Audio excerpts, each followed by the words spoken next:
किशनपुर नाम के गांव में सुशीला नाम की एक विधवा औरत रहती थी। उसके 5 बेटे थे और चारों बेटों की शादी सुशीला ने कर दी थी।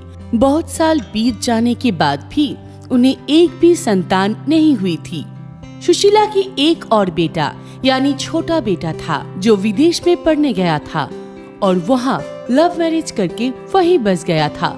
ऐसे ही एक दिन एक साधु महाराज सुशीला के घर में भिक्षा मांगने आता है। भिक्षां देहि माते, भिक्षां देहि। बहुत भूख लगी है, कोई घर के अंदर है तो कुछ मुझे खाने को दे दे। सुशीला साधु महाराज की आवाज सुनकर बाहर आ जाता है और साथ ही साथ उनके चारों बेटे और बहू भी बाहर आ जाते हैं। साधु महाराज अंदर आइए और भोजन करके मेरी बेऔलाद बहुओं को अपना आशीर्वाद दीजिए ताकि वो माँ बन सके और मैं अपने पोते पोतियों का मुंह देख पाऊं। ये सुनकर साधु महाराज सुशीला के घर के अंदर आ जाते हैं। चारों बहुएं साधु महाराज के बहुत सेवा करते हैं, उन्हें बहुत अच्छे पकवान खिलाते हैं। ये देखकर साधु महाराज बहुत प्रसन्न होते हैं और वो सुशीला और उनकी 4 बहुओं को बोलते हैं, मैं तुम लोगों के सेवा में बहुत ही प्रसन्न हुआ, लेकिन मैं चाहूँ भी तो अपना आशीर्वाद देकर तुम्हारा भला नहीं कर सकता हूँ, क्योंकि मैं अपने ज्ञान के प्रताप से देख सकता हूँ कि तुम्हारे परिवार पर किसी कुलदेवी का श्राप लगा है, जिससे तुम्हारी बहुओं कभी माँ ही नहीं बन पाएगी। हाँ, अगर तुम्हारी किसी भी बहू ने किसी तरह से किसी एक बच्चे को जन्म दे दिया तो ये श्राप हमेशा के लिए खत्म हो जाएगा और अगली पीढ़ियों से तुम्हारे परिवार फिर से संतान सुख लाभ कर पाएगा। ये कहकर साधु महाराज वहाँ से चले जाते हैं। सुशीला और उनकी 4 बहू बहुत उदास हो जाते हैं। सुशीला अपनी बहू और बेटों से कहता है, मुझे कुलदेवी की श्राप के बारे में पता था, लेकिन मैंने सोचा समय के साथ ये खत्म हो जाएगा। पर अब मुझे समझ में नहीं आ रहा है मैं क्या करूं, कैसे अपनी बहुओं को इस श्राप से मुक्त करूं। ये सुनकर सुशीला की बड़ी बहू बोलती है, माँ जी, तो क्या हम चारों अब कभी माँ नहीं बन पाएंगी? क्या कभी किसी बच्चे की किलकारी इस घर में नहीं गूंजेगी? हमारा खानदानी श्राप के साथ ही खत्म हो जाएगा। सुशीला आगे कुछ बोल पाए इससे पहले ही सुशीला के मोबाइल पर उसके छोटे बेटे की कॉल आ जाता है। सुशीला अपने छोटे बेटे से नाराज होता है, फिर भी ममता के कारण वो फोन उठा लेता है। हेलो सुदेश बेटा, क्या हुआ? तू ठीक तो है ना? माँ, मैं बिल्कुल ठीक हूँ और आपको एक गुड न्यूज़ भी सुनाना चाहता हूँ। माँ, आप दादी बन गई हो।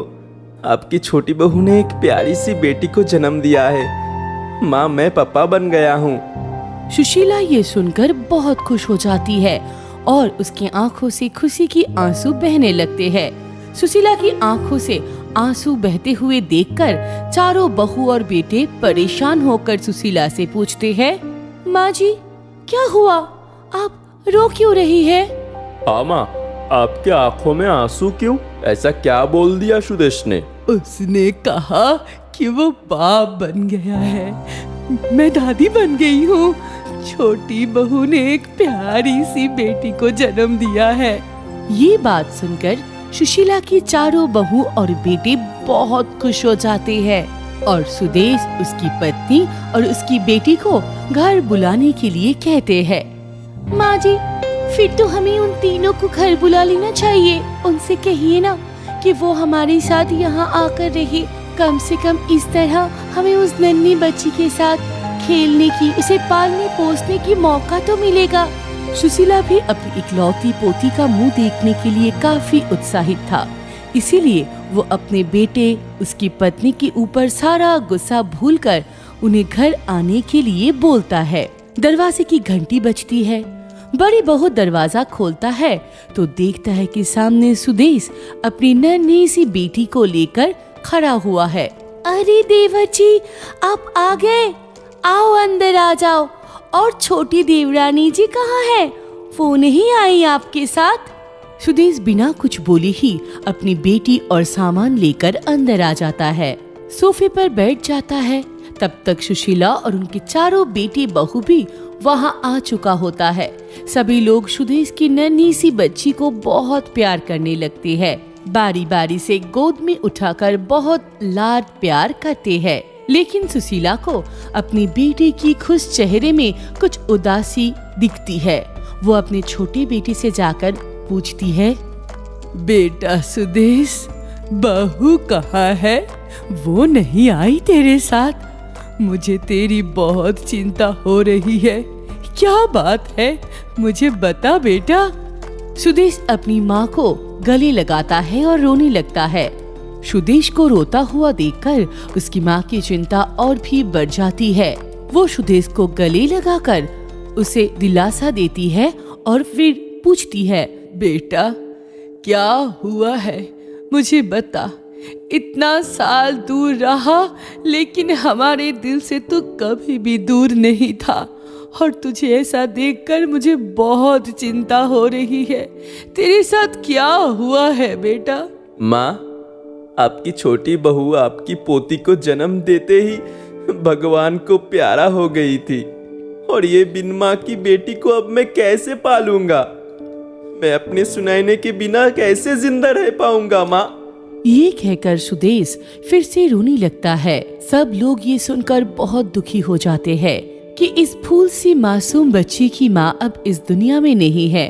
सुदेश की बात सुनकर सुशीला की बड़ी बहू बोलती है, देवर जी, आपका दुख हम समझ सकते हैं, लेकिन इस मासूम बच्ची की बिल्कुल भी चिंता मत करना। हम सब इसे इतना प्यार देंगे कि इसे माँ की कमी कभी महसूस नहीं होगी।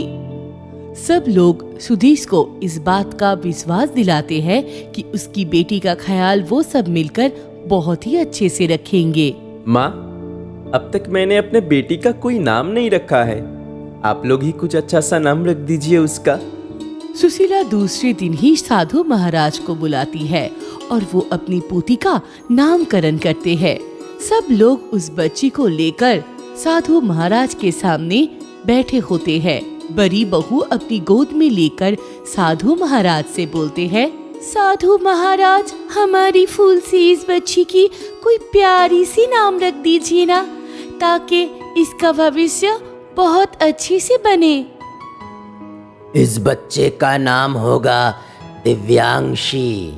इस बच्ची ने जन्म लेकर आपके परिवार को श्राप मुक्त कर दिया, लेकिन आपके परिवार पर जो श्राप अभी तक लगा था वो जाते जाते आपके परिवार से किसी एक सदस्य को अपने साथ ले गया।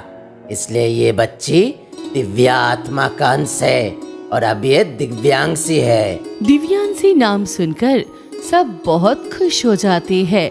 चारों बहुएं मिलकर दिव्यांशी का खूब ध्यान रखती है, उसे नहलाते हैं, कोई दूध पिलाता है, कोई घूमने ले जाता है तो कोई लोरी सुनाकर उसे सुला देता है। सुशीला को ये देखकर बहुत खुशी मिलती है, लेकिन वो अपने छोटे बेटे सुदेश को लेकर बहुत ही परेशान होता है। सुदेश दिन रात दारू में डूबा रहता है, केवल अपनी बेटी से बात करता है और बाकी समय खुद को कमरे में बंद करके रखता है। एक दिन सुशीला अपनी बड़ी बहू से कहता है, रजनी, तेरी छोटी बहन की शादी हो गई है क्या? नहीं माँ जी, वो तो अब तक देवर जी की याद में ही जिंदगी बिता रही है। मेरी बहन ने सुदेश देवर जी से सच्चा प्यार किया था। सुदेश तो विदेश में शादी करके बस गया, लेकिन वो बेचारी अभी तक उस सदमे से बाहर नहीं आ पाया है। रजनी, मेरे मन में एक बात आई है कि क्यों ना सुदेश की दोबारा शादी कर दिया जाए। तू अगर ठीक समझे अपनी बहन से बात करे, क्या वो अभी मेरे बेटे से शादी करने के लिए तैयार है। बड़ी बहू ये सुनकर बहुत खुश हो जाती है और तुरंत अपनी बहन को फोन करके शादी के बारे में बताती है। सब मान जाते हैं और सुदेश की फिर से शादी हो जाती है। सुदेश अब पहले की तरह खुश रहने लगता है और दिव्यांशी को और एक माँ मिल जाती है। ऐसे ही दिन बीत जाते हैं और देखते ही देखते दिव्यांशी बड़ी हो जाती है। वो कॉलेज के लिए तैयार हो रही होती है।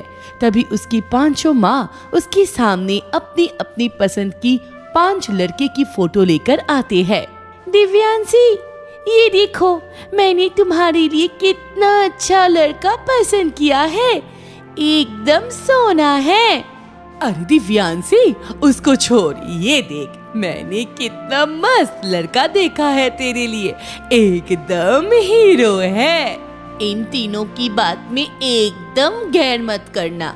देख, मैंने तेरे लिए एकदम परफेक्ट कितना सुंदर लड़का ढूंढा है। अरे ऐसे कैसे कोई मेरी दिव्यांशी से शादी करेगा? दिव्यांशी, इनको छोड़, तू इसे देख, एकदम राजकुमार जैसा लड़का है। दिव्यांशी, तेरे साथ बहुत अच्छा लगेगा। सब चुप हो जाओ। देखो, ये है मेरा पसंद किया हुआ लड़का, सबसे अच्छा। दिव्यांशी, तू इसे देख, इसके लिए तो मैं लाई हूँ एकदम हीरे जैसा लड़का, जो मेरी बच्ची को बहुत प्यार करेगा, बहुत अच्छा रखेगा। सुशीला और उनकी 5 बेटे ये देखकर जोर जोर से हंसने लगते हैं। तभी दिव्यांशी बोलती है, मेरी प्यारी मम्मियों, आप 5 ने आज तक मुझे अपनी अपनी पसंद की खूब खाना खिलाया, खूब कपड़े पहनाए, अपनी अपनी पसंद की जगहों पे घूमने भी बहुत अच्छे से ले गए, छोटी बड़ी हर बात का अच्छे से ध्यान रखे है। लेकिन अब बात लड़के की है, तो क्या आप लोग मेरी शादी 5 लड़कों से करवाएंगे? सुदेश और सुशीला ये सुनकर जोर जोर से हंसने लगते हैं। सुशीला बोलती है, मेरी बच्ची, तू परेशान मत हो, अपनी पढ़ाई पर ध्यान दे, उसे पूरी कर। और तुझे कोई लड़का पसंद आया है तो अपनी 5 माँओं को कह दे, नहीं तो ये 5 मिलकर तेरी शादी अपनी अपनी पसंद के 5 लड़कों से करवा देंगे। ये सुनकर 5 बहुएं शर्मिंदा हो जाते हैं और सुदेश बोलता है, तू बहुत ही खुशकिस्मत है मेरी बच्ची, जो तुझे इतना प्यार मिल रहा है। तेरी एक माँ को भगवान ने छीन लिया है तो क्या हुआ, उसके बदले में 5 माँ दे दिया तुझे। क्या हुआ? कुछ खाने लायक घर में नहीं है क्या? सुबह से अब तक कुछ भी नहीं खाया। कुछ है तो जल्दी दे दो, मेरे पास ज्यादा वक्त नहीं है। अभी देती हूँ।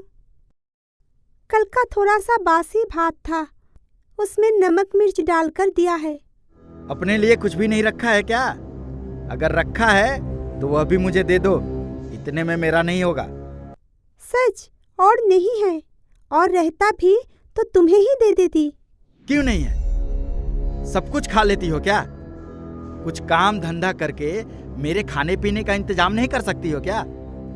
परेश गुस्से में हाथ के सामने जो भी बर्तन मिला उसे फेंक कर बाहर चला गया। परेश के जाने के बाद बगल वाली चाची आई और तनु को संभालने लगी। अरे बेटी, रो मत, रोने से कुछ नहीं होगा, तुमको कठिन होना पड़ेगा। तुम जैसी लड़कियों की जिंदगी तो ऐसे दुख भरा ही होता है। तुम्हारा पति शहर के एक गुंडा है, हमेशा नशे में डूबा रहता है। मैं क्या करूं चाची, वो हर बात पर मुझे मारती है, मेरी कोई बात नहीं सुनती।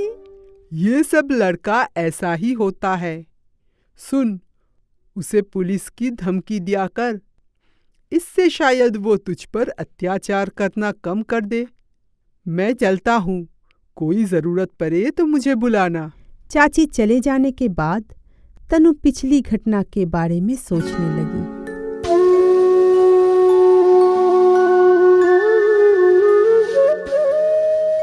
तनु गांव की एक भोली भाली लड़की थी। परेश मुंबई शहर में रहता था, लेकिन शहर में कहाँ रहता था और क्या करता था वो गांव में किसी को भी मालूम नहीं था। तनु की मौसी की लड़की की शादी में परेश के साथ तनु की मुलाकात हुई। आप कहाँ रहते हैं? मैं मुंबई में रहता हूँ, इस शादी के लिए आया हूँ। तुम्हारा घर कहाँ है? सामने जो तालाब है उसके किनारे पर छोटा सा गांव है, वहाँ पर हमारा घर है। ये मेरी मौसी की घर है। आप करते क्या है? मैं वहाँ मुंबई में ही काम करता हूँ। वहाँ मेरा बहुत बड़ा कारोबार है और बहुत अच्छा घर भी है। ऐसी बातों बातों में दोनों एक दूसरे के करीब आ जाते हैं। शादी खत्म हो जाने के बाद परेश तनु से कहता है, एक बात कहना चाहता हूँ तनु। जब से मैंने तुमको देखा है तब से तुम मुझे बहुत अच्छी लगने लगी हो। मैं तुमसे शादी करके तुम्हें मुंबई अपने घर ले जाना चाहता हूँ। तनु को भी परेश शुरू से ही पसंद था। वो मन ही मन सोचा, परेश कितना सुंदर है, मुझसे कितना प्यार करता है। मैं मुंबई जाऊंगी, वहाँ मजे से रहूंगी। मुझे भी तुमसे प्यार है परेश, तो मेरे घर में आओ और बाबा से बात करो। दूसरे दिन ही परेश तनु के पिता से बात करने उनके घर जाता है, लेकिन उसे देखकर तनु के घर वालों को परेश पसंद नहीं आता और वो लोग इस शादी के लिए इनकार कर देते हैं। लेकिन तब तक तनु परेश के प्यार में बिल्कुल डूब गई थी। मेरे घर वाले इस शादी के लिए नहीं मान रहे हैं, लेकिन मैं तुम्हें छोड़ के किसी और से शादी करने का सोच भी नहीं सकती, इसलिए हम लोग भाग के शादी कर लेंगे। ठीक है, मैं टिकट निकाल लेता हूँ। परसों ही मंदिर में शादी करके निकल जाएंगे। ठीक है। क्या सोचकर घर छोड़ा था और क्या निकला। शादी करके परेश तनु को मुंबई तो ले आई, लेकिन मुंबई में कोई बड़ा घर नहीं। परेश तनु को लेकर एक बस्ती में जाकर उठी। तुमने तो कहा था कि मुंबई में तुम्हारा एक बड़ा घर है, तो वो सब झूठ था। गुस्सा मत करो, मैं सब ठीक कर दूंगा। अब अंदर चलो भी। अब सोचकर कोई फायदा नहीं, गांव वापस जाने का भी कोई रास्ता नहीं है। आगे शायद सब ठीक हो जाएगा। ये सब बात याद करते करते तनु थक कर सो गई। देर रात को परेश नशे के हालत में घर के अंदर आया। खा पी कर घोड़े बेच कर सो रही है। मेरे लिए अभी का अभी खाना ला। मैंने तो कहा था कि घर में कुछ भी नहीं है, कैसे खाना बनाऊं? ये सुनते ही परेश आग बबूला हो जाता है और चूल्हे के पास रखा हुआ पत्थर उठाकर तनु पर जोर से वार करता है। तनु बेहोश होकर जमीन पर गिर जाती है। ये क्या हो गया? साली मर गई क्या? परेश चल भाग ले यहाँ से। परेश दरवाजा खुला छोड़कर भाग जाता है। सुबह पड़ोसी को घर के अंदर तनु पड़ी हुई दिखाई देते हैं, तो वो लोग तनु को उठाकर अस्पताल लेकर जाते हैं। मैंने दवाई दे दिया है, उसे होश आ जाएगा, लेकिन आगे उसे सावधानी से रहना होगा क्योंकि वह मां बनने वाली है। तनु घर लौट आई और पड़ोसी के मदद से कुछ दिनों में वो ठीक हो गई, लेकिन परेश नहीं लौटा। तनु अब काम ढूंढने लगी। बाजू वाले चाची के मदद से उसे एक होटल में बर्तन धोने का काम मिल जाता है। तब से वो अपना और अपने होने वाले बच्चे का ध्यान खुद ही रखने लगी। ऐसे 9 महीने बीत गई। दर्द आने पर चाची उसे अस्पताल में भर्ती करवा दिया। वहाँ तनु एक खूबसूरत गुड़िया जैसी लड़की की जन्म दी। बेटी को गोद में लेकर तनु की जिंदगी से लड़ने की हिम्मत और भी बढ़ गई। उसने अपनी बेटी का नाम किरण रखी। कुछ महीने में ही तनु किरण को लेकर काम पर जाने लगी। किरण को पास में लेटाकर वो काम करती थी। धीरे धीरे वो बर्तन धोने के साथ साथ वहाँ खाना भी बनाने लगी, क्योंकि अब किरण बड़ी हो रही थी, तो उसे पढ़ाने के लिए तनु को ज़्यादा पैसा चाहिए था। इतना छोटा सा बच्चा लेकर तुम इतना सारा काम कर पाओगी क्या? हाँ मालिक, ये लड़ाई हम माँ बेटी का है, इसलिए मेरी किरण की वजह से मुझे कभी दिक्कत नहीं होता है। देखते देखते 22 साल बीत गई। अब तनु बहुत कमज़ोर हो गई थी। किरण हमेशा से पढ़ाई लिखाई में बहुत होनहार थी। कॉलेज ख़त्म होने के बाद वो पार्ट टाइम जॉब करने लगी और साथ में सरकारी नौकरी के लिए बहुत मेहनत भी करने लगी। किरण की मेहनत रंग लाई और किरण को एक अच्छी सरकारी नौकरी मिल गई। माँ, माँ, जल्दी आओ। हाँ, आती हूँ। बोल, क्या हुआ? मुझे सरकारी नौकरी मिल गई है माँ। तुम्हारी लड़ाई आज सफल हुई। आज से तुम कोई काम नहीं करोगी, बस आराम करोगी। ये लड़ाई आज से मेरी है। किरण की बातों से तनु की आंख आंसू से भर गई। मेरी लड़ाई तो तुझसे शुरू हुई थी और तुझी पे खत्म हुई।